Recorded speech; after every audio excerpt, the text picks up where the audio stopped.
Hello and welcome. So I've got an interesting one for you today. This is a question from the Financial Modeling World Cup again, as they often are, but this is one that I wrote myself, case author Diarmuid Early, for the January round of 2021, based on a real life scenario that I was dealing with around the time and that I semi-regularly have to deal with in some shape or another.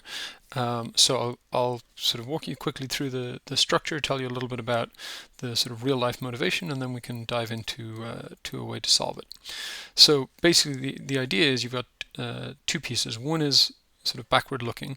So you're looking at headcount analysis. You've got a company with 8 years of quarterly headcount files starting from 2013, when the company has whatever 35 people working for it, all the way through to 2020, end of the year, where they've got, where did it end up? Over 1,000 people working for them. And as you can see, the file format changes over time, and this is somewhat reflective of reality, which is over time their system gets a little bit more sophisticated. What it's able to spit out gets a little bit more sophisticated. So instead of just having names, now we've got phone numbers, emails, addresses, hire dates, etc. But way back at the start, all you've got is a name and an employee ID. And honestly, we should probably feel pretty grateful that there's an employee ID at all, because I'm sure a lot of companies with 35 employees don't assign employee IDs that allow you to do headcount analysis over multiple years when you grow to a company of 1,000 people. There's various other things about this where the data is probably a little bit more clean than what you'd get in the real world. But for a question that you're supposed to be able to do in whatever, something like 45 minutes, you gotta make some concessions to the game. So anyway, that's the idea. You want to ask and answer various questions about employee turnover based on this historical data. So of the people who joined in this quarter, how many were still on staff in various other quarters, how much did the company grow by from quarter to quarter, which years had better and worse staff retention, and so on. And the real life scenario that this was based on, at a client, we were doing some, setting the fixed pay budget for the year, but they had a class of analysts who were only eligible on a mid-year cycle, so only eligible to get a fixed pay increase in the middle of the year, but they needed to set a budget at the start of the year. But obviously, in banking land, there's very high turnover among the analyst class, so you don't want to budget for every analyst that you have now getting a fixed pay increase in the middle of the year, because a bunch of them will be gone. So the idea was, okay, let's go back to our headcount files, figure out, we have lots of attrition stats saying how many people leave over a year, but now the relevant question is how many people leave between January, when we're doing the analysis, and August, when they would otherwise be getting their fixed pay increase, and break that down by whether they're an analyst who just joined that year and hence they're eligible for a small increase, or whether they're an analyst who's been around long enough to get promoted to associate and then they're eligible for a bigger fixed pay increase, and so on. So basically, grabbing, very much like this, grabbing a bunch of old headcount files that are kept around in slightly different formats, putting them together to get a view of who's been around for how long, who moved in and out between different files. And then there's a second part to this question, which is a forward-looking thing. This was a little bit more made up, not directly linked to the real world, but the idea is, as we look at the numbers, you'll see this is a company with extremely high turnover, and so the idea is, they're modeling, based on different assumptions about how quickly staff turn over, and assuming that they want to grow the company at, 5% growth per quarter. This is like whatever, I think we said a scaling, telesales operator or phone support center or something like that. So they want to grow at 5%, but 25% of people are leaving in the first quarter, and 20+% of people per quarter are leaving over the first year and a half, and so on. And so, they want to think about, okay, how many people are we going to need to hire to keep our numbers up, and then also looking at various different ways of lowering attrition to think, which of those are worth more. So, there's these few different scenarios here where, in one of them you really focus on lowering attrition over that first 6 quarters, over the first 18 months. There's another one where you focus on people who've been around a bit longer, trying to retain them more. There's another one where you do something that will apply equally to everyone and they all just go down by 1 percentage point. And then there's also another scenario where you think about a different profile of new hires, people who are more likely to stick around, and so you apply some haircut to the turnover percentage you expect from, hires on or after the start date of the model. And using all that, you project forward, the next 8 quarters. What's the headcount going to look like? How many people are we going to have to hire, and so on. So that's enough by way of introduction. Let's jump into the problem. So first things first, if you look through the data, basically what you need to get out of this is just, for each employee ID, in what quarter did they first appear, and in what quarter did they last appear. And so there are lots of different ways that you can do this, and that was a kind of deliberate choice in writing the question. But in my opinion, in the real world, there is one that is head and shoulders above the rest of them, and that is to get the data with Power Query. So that's what I'm going to show you here. So we're going to go get data from file, from workbook. We're going to go here. By the way, I think when this question was set, the data and the assumptions and everything else were all in one file. I had originally kind of done it split out, and for the purposes of this demo, I've split it out again because it's easier to handle that way. So we're going to pull this up, and let me just shrink it a little so it's in the bit of my screen that you can see. So we're just going to take the high-level folder name, hit transform data. And then I'll probably, this window is already the right size. I don't need to shrink that. That's good. So you can see now I've got, this is the tab name, this is the data in it in a table, and then various other metadata that we don't particularly need. So let's just, as a quick example, dive into the table for one of them, pick a random quarter. So we navigate into that. I'm just going to remove the extra steps it added because we'll do that ourselves.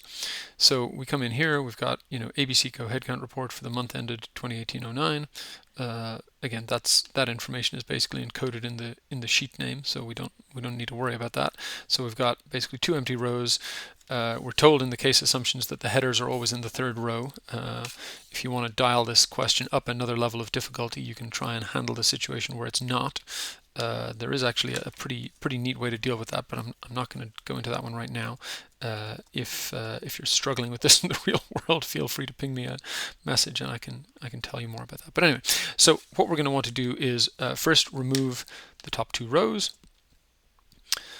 Spin for a second, and then promote the headers. So we have, in this case, first name, last name, phone number, email, employee ID, obviously the thing that we're most interested in, and hire date. And again, it's put in an automatic change type. I'm just going to remove that because I'm only interested in, these are basically the two pieces that I need. So what am I doing? For each table, I want to remove the top rows and promote the headers.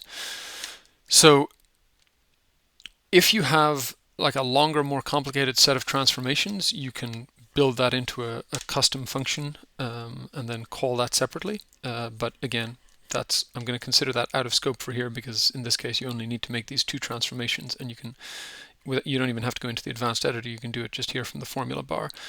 This promote all scalars, technical details, you don't need to worry about that.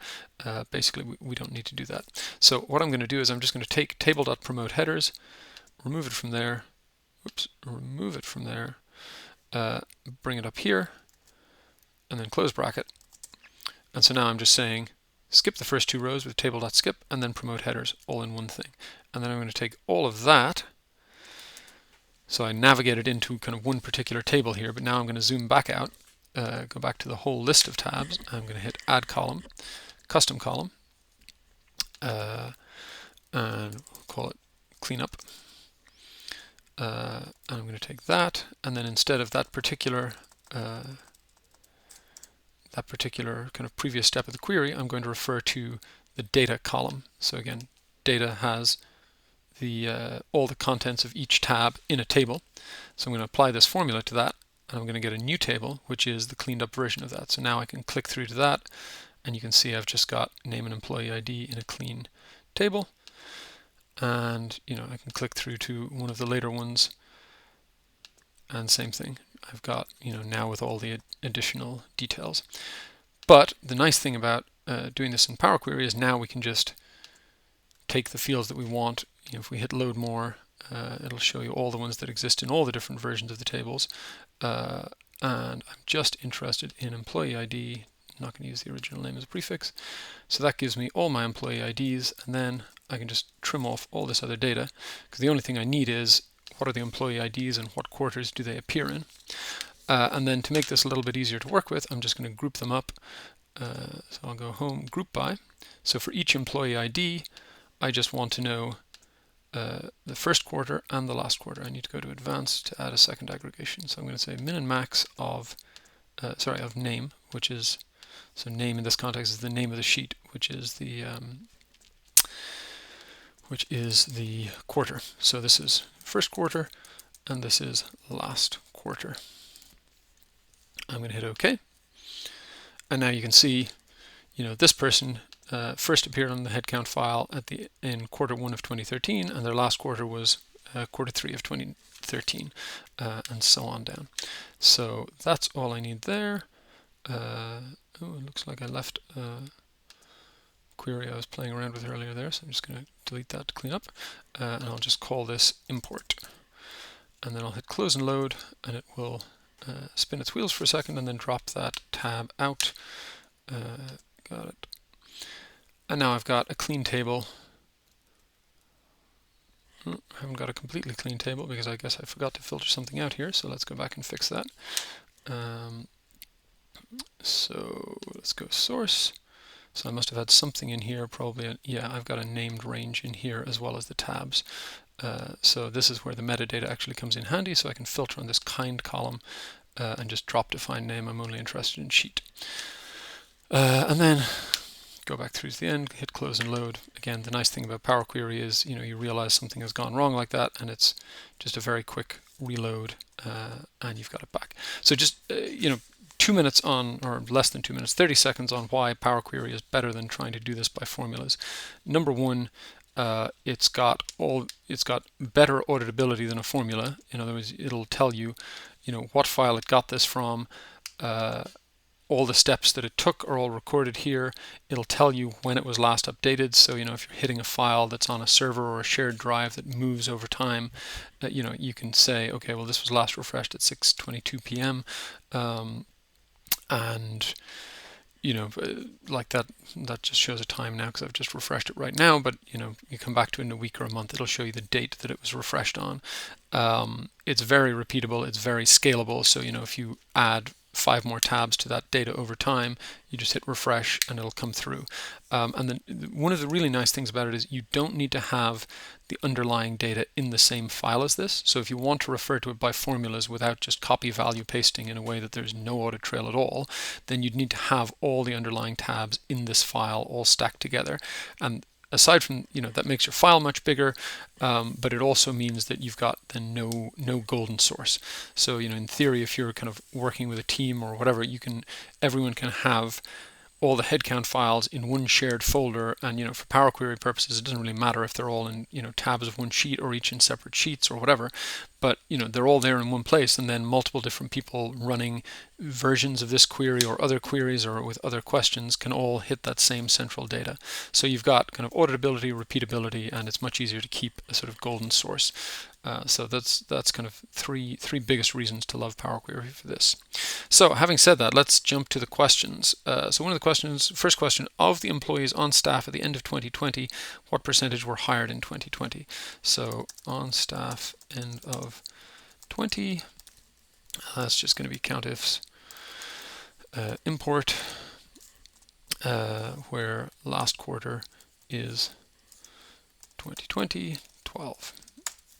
So that's who's there then, and then of which hired in 20, and that's going to be same thing, but now import first quarter is 2020 star, and again star is just a wildcard character, so that'll pick up 2020-03, which is Q1, 2020-06, which is Q2, and so on, and then percent hired in 20. So it's that over that, and that is 61.8%, which is what it's supposed to be, so that's good. At what quarter end did ABC first have more than 700 employees? So we could just kind of lay out a few of them manually, but actually we can do this. Actually, I'll do even better than that. Let's do unique, so that we're doing it based on a formula. And then count, and that's just going to be countifs, whoops, where the first quarter has to be greater than or equal to this, and the last quarter, first quarter has to be less than or equal to, in other words, they have started by then, and the last quarter has to be greater than or equal to, in other words, they have not yet finished by then. Do that, and that gives the 35 from the first time round, which is what I was expecting. And actually, if I put a hash on here, then I don't even have to copy this down. So I'm interested in the first time that they passed 700, and that is Q3 of 2017. Then the next question was, what was the last quarter end in which their headcount was more than 10% higher than the previous quarter end? So, in other words, growth. So they start off growing very, very quickly, 71% in the first quarter and 70% in the second quarter, and so on. The last quarter where they passed 10% is 2015 Q3. Or, you know, if you needed this to be dynamically pulled into a cell, then you could do a snazzy XLOOKUP to find the last case that was greater than or equal to 10%. All right, then the last question on this section was, there's 1 year between 2013 and 2019 in which more than half of the employees hired that year were no longer on staff by the first quarter report the next year. Which year was it? So like I said, this is a fictional company, obviously, but this is a fictional company with very high staff turnover. So we're going to have 13 to 19 is we're going to have 7 years, I think, starting at 2013. Yes, 7 years. So what's the question? Hired in that year. That's going to be countifs. Import first quarter has to be this and something. So in other words, it starts with that year. So 185 people hired in 13, 308, 454, and so on. And then still there next Q1. That's going to be this. Keep it on that. And then with an extra condition, which is their last quarter has to be greater than or equal to this year plus 1 and -03. Whoops, come back over here. And then percent still in Q1. And so the question told us, so there's a bit of a hint there that there's only 1 year where it's less than half. So there you go. In 2017, 739 people hired, only 353 people left on staff by Q1 of 18. That's 48%. So that's the answer to that question. Okay, so then this is where, well, so then we switched to the kind of forecasting, but then there was also a bonus question that that came back later. Whoops, as you can see, I've been playing around with this one already. There's a bonus question that came back later, which was to fill in this table. And obviously, now that you have it in this format, it's very easy to do that. So we're just going to say if this is greater than or equal to this, obviously need to lock those in. Then countifs import first quarter is this one, I think this one, no, sorry, this one. Oops, lock that in, and import last quarter is this one. Lock in, otherwise 0. And let me just check if I have the signs the right way around on that.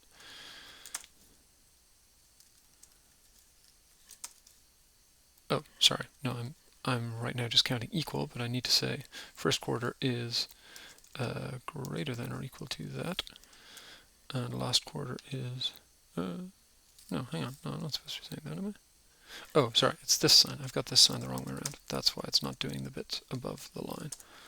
There we go. Okay, so now we're going from 2013-03, how many left in that quarter, in the next quarter, in the next quarter, in the next quarter, and so on. And then we can, oops, select that whole area and Control Enter. And that gives me the code 656, which, if I check my notes, is what it's supposed to be. Good. All right, so that's that piece. Now let's look at the forecast model. So we'll put in a tab, call it forecast, and then we'll say, so we're told to model by quarters of tenure up to 32, and then above 32 everyone is just a flat rate.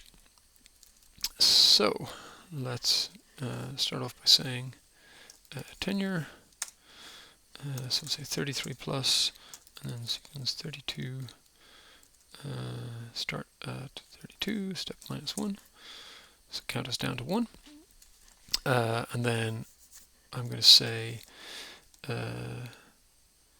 initial cohort hire date. So in other words, I want to split my my starting group of staff, which is everyone who is on staff at the end of 2020, based on their hire date and hence their number of months of tenure. So how are we going to do that? Let's see. So 20.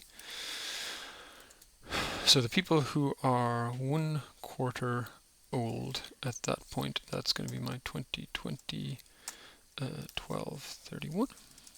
So in other words, end of December, and then I'm going to say EO month that -3. I'll just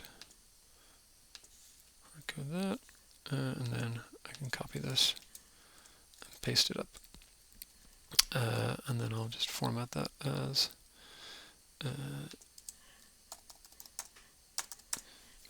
that way.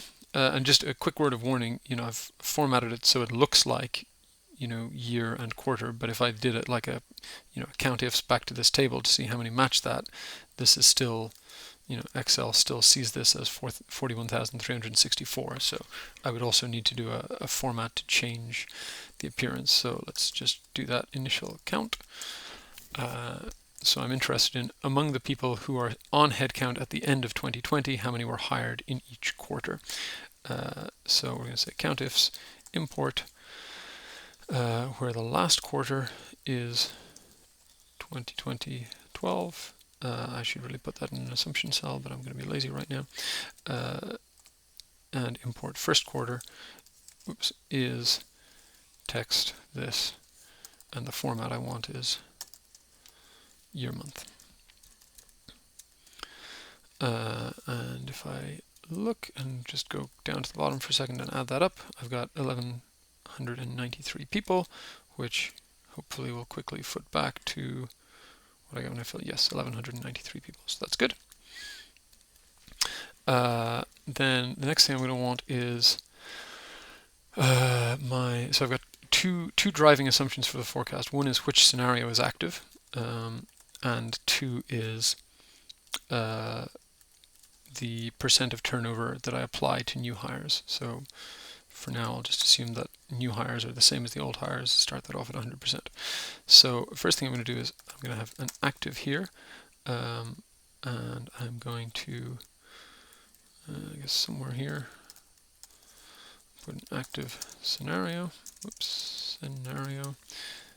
I'll format that like this, and so let's just say for now that's scenario 1, and then this is just going to say index this. Yeah, or actually, you know what? Let's be a little bit more, swishy.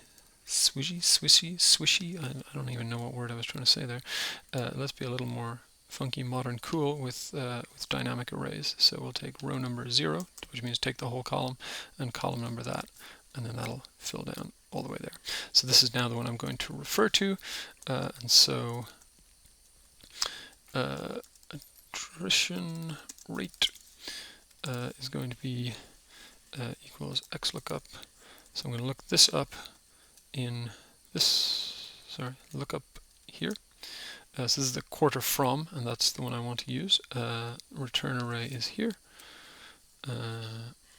Now this is that fun little thing that I've noticed in a couple of other videos where if you have a hash here and then you press F4, it doesn't lock in the rows and columns. So I'm going to go one row further down to lock that in, and then just shrink that back to 42. So that's that, and then if not found, I don't care. Match mode, I want exact match or next smaller item, and search mode, I don't care.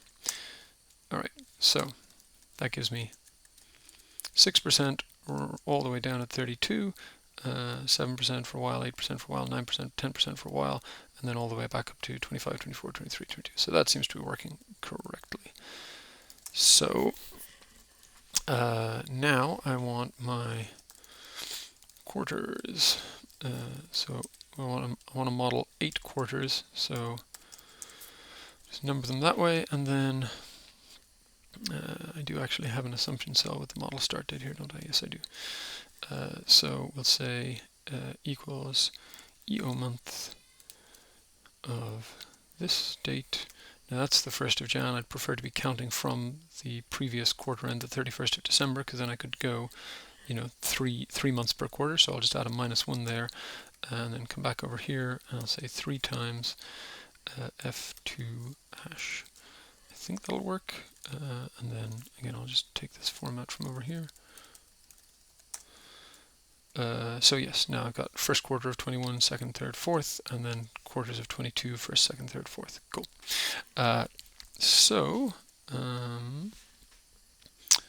Now it's time to model. So let's do that. So first things first, I'm going to have a slightly different formula for the sort of gutter row. In other words, you know, everything beyond 32 ends up in here. So I'm going to say this is going to be the sum of, actually, sorry, let me move this attrition rate back over here. I want to have my first model column next to my initial count column, because then I can just copy the formula over and it'll just always refer to the previous column. So this one, I'll just quickly format it because it's going to be a different format, and then I'm going to say equals sum of these times 1 minus this. And we'll just do it to 2 decimal places. Happy days. Now we could, you know, if we were going to forecast out a long way, then we would have to consider, you know, after what point we apply the differentiation for new hires. But in this case, you know, the new hires kick in.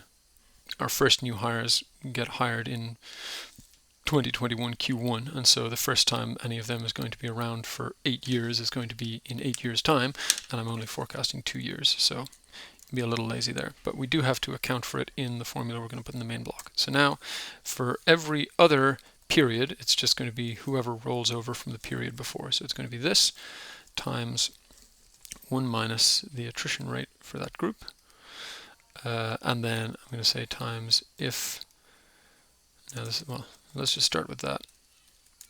Copy that across and copy it down a little bit just so we can see how it is behaving. So obviously all these are 0 because, you know, it's pointing to 0 people coming from there. That'll change as we fill it down. But is that behaving kind of how we want? Yes. And now the question is just, the reason I'm pausing here is because I need to you know, give this a haircut if it's a new hire. So how am I going to identify a new hire? Well, it's going to be the number of quarters into the model versus the number of quarters of tenure. So this formula is going to copy all the way down to here. But so, in other words, the first group of new hires I make is going to be here, then they're going to be here, here, here, here, here, here, here. So any haircut I make, I basically want to apply only below this line. So you can see that line is basically the line where what's up here is equal to what's down there, and if you go below that, then what's up here is greater than that. So in other words, the logic I want is what's up here greater than or equal to what's over here. And that tells me, yep, true on that line and true below that line. So this is the realm of new hires after the start of the model, and false above. You know, if you're smarter than me, then you don't need to you know, map this out separately. You could just kind of build it straight into the formula here, but it's a very easy thing to have like an off by 1 error or something. So it's kind of worth doing that first. So having done that, I'm going to multiply. So this times, if we're in the realm of new hires, then I apply this haircut. Otherwise, I just multiply it by 1. So in other words, no haircut, no change.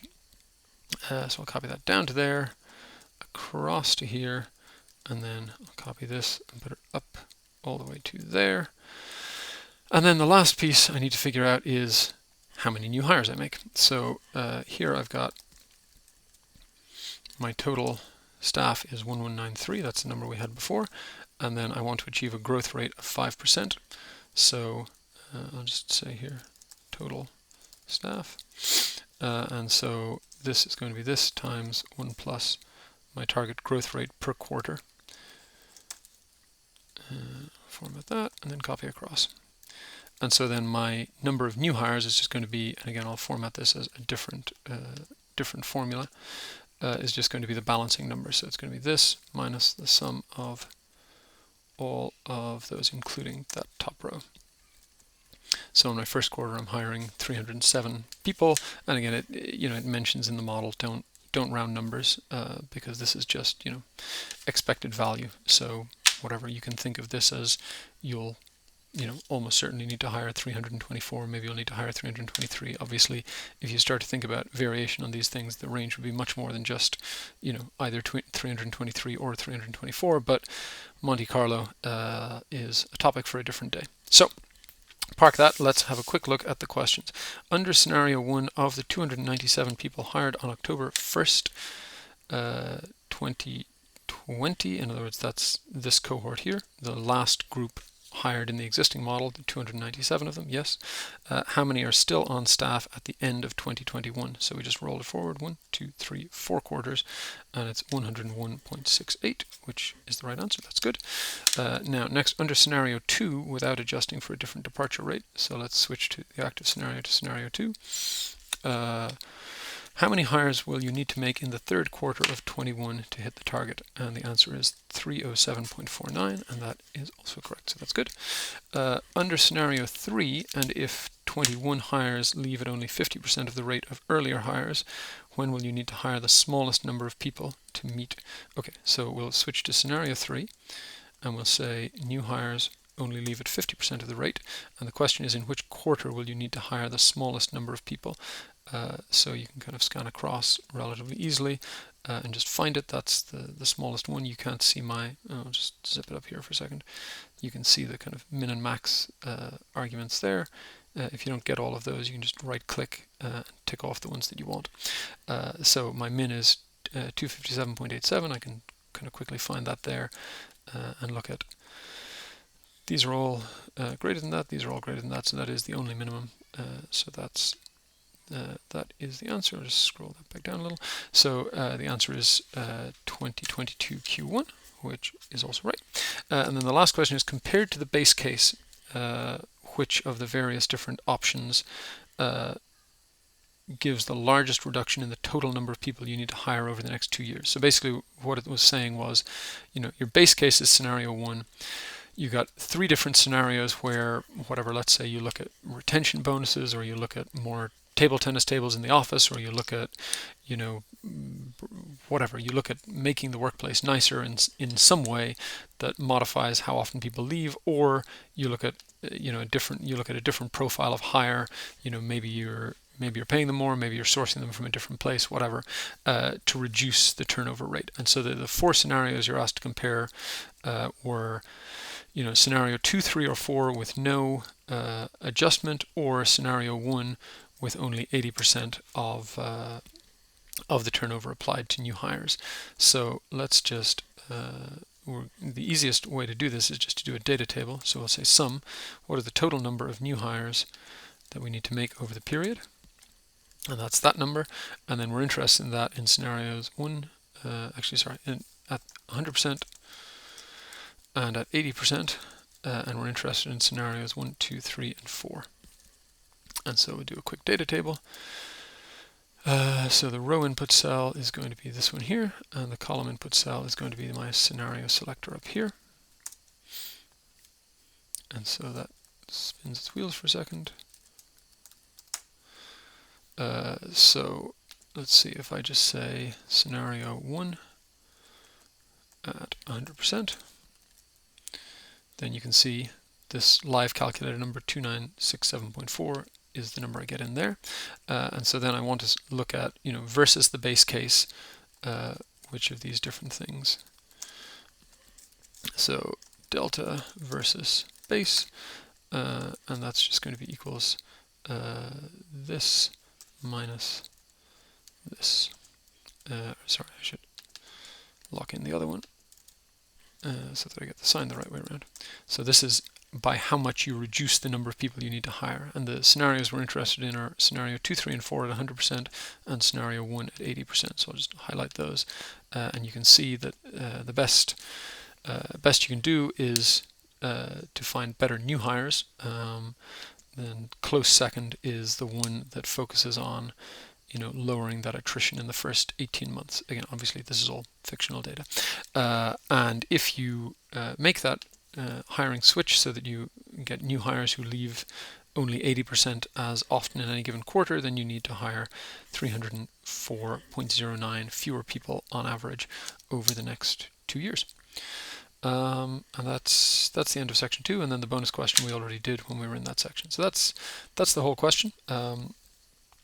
I haven't actually kept track of how long we've been running, but hopefully that was reasonable versus the time available for the question. I think it was. Yeah, I think that's all I've got. On Friday of this week, Anup Agarwal, who is a modeling wizard, and I are going to be doing a live stream talking about modeling debt waterfalls based on one of the questions from the first round of this year's Financial Modeling World Cup. So I'll put the link down below. Feel free to come along if that seems like an interesting thing. Unlike my kind of regular video format, that's going to be a live session, so you can join in, participate, ask questions, whatever you want. All right, that's all I got for today. I'll see you next time.